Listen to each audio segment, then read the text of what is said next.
Amezaliwa kwenye familia ya Ukristo. Kumkubali Mungu ni kwenye matendo. Angalia mtaani kwako unapokaa, idadi ya watu wangapi ambao wanamkubali Mungu kwenye matendo yao? Wanamkubali. Angalia ni wangapi. Angalia kanisani unakosali, ni Wakristo wangapi wanaomkubali Mungu moyoni mwao, sio ile ya mdomoni, moyoni, matendo yao. Angalia kwenye nchi yako, tathmini, ni watu wangapi wanamkubali Mungu?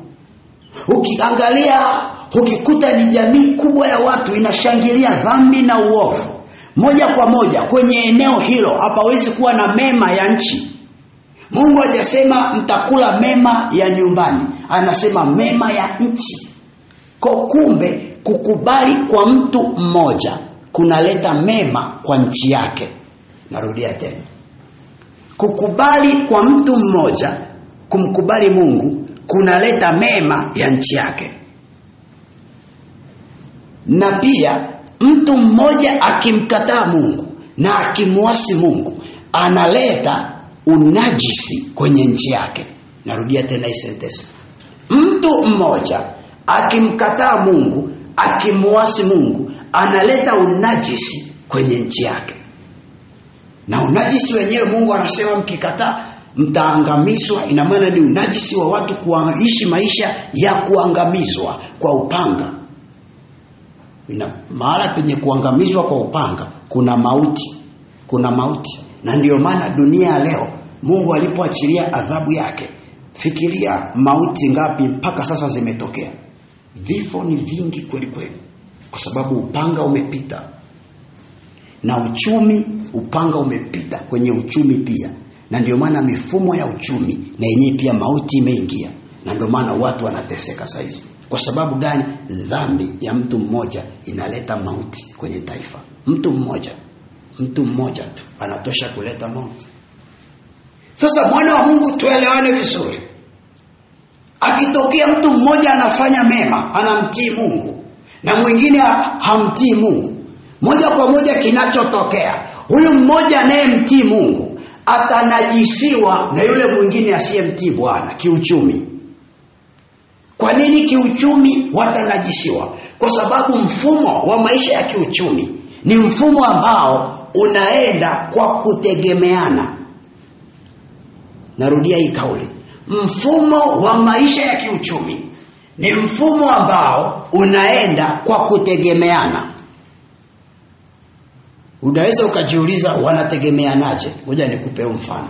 Kwa mfano, mimi nikifungua biashara ya duka, mimi Mwalimu Petro, labda nimeokoka, nimtii vizuri, ninamtii Mungu, na anasema kwenye Isaya 1:19, kama mkikubali na kutii mtakula mema ya nchi. Nimefungua biashara ya duka mtaani kwangu, mimi ninamtii Bwana, ninakula mema ya nchi, ndio maana nimepata duka. Haya, walionizunguka mtaani kwangu, wengi wao mfano ni wenye dhambi. Nakupa mfano ili unielewe. Kwa kama ni wenye dhambi, Mungu anasema mkikataa na kuasi mtaangamizwa. Kwa kama wale ni wenye dhambi, maisha yao ni ya kuangamizwa, hawana hela. Kama hawana hela, nani atakuja anunue vitu dukani kwangu? Mimi ni mtii, nimekula mema, nina duka. Wenzangu sio watii, upanga umewapitia wa ugumu wa kiuchumi. Watakujaje kununua vitu dukani kwangu huku hawana hela? Na mimi ni mtii, nina duka. Kwa hiyo si kitu rahisi tu kuwa mtii mtu mmoja, kwa wengine wakiwa sio watii.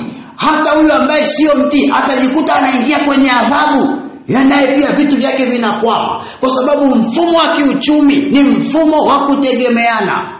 Labda huu mfano hujanielewa, ngoja nikupe mfano mwingine ili tuendelee kwenda pamoja. Oh, haleluya! Wana wa Mungu aliye hai, rapa koria saka. Oh, tumsifu Yesu Kristo.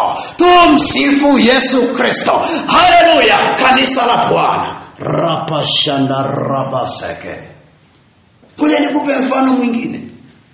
Kwa mfano, wewe unaanzisha shughuli ya kilimo. Unakaa eneo ambalo lina ardhi nzuri ya rutuba. Unaanzisha shughuli ya kilimo. Unalima mboga pale bustani yako vizuri. Unasema hii bustani nitakuwa ninauza mboga. Garden, unatengeneza garden yako, bustani yako ya mboga. Utakuwa unauza. Haya, wewe ni mtii mzuri. umelima vizuri, shamba lako limeendelea. Haya, wale unaowaajiri waje wakusaidie kulima pale shambani, unakuta wao sio watii kwa Bwana. Kwa wewe unatembea kwenye baraka, wao wanatembea kwenye laana.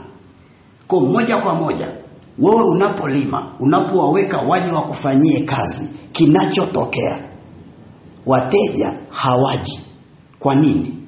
Kwa sababu watu uliowaajiri ni watu waovu, wako kwenye wingu la laana ya kiuchumi.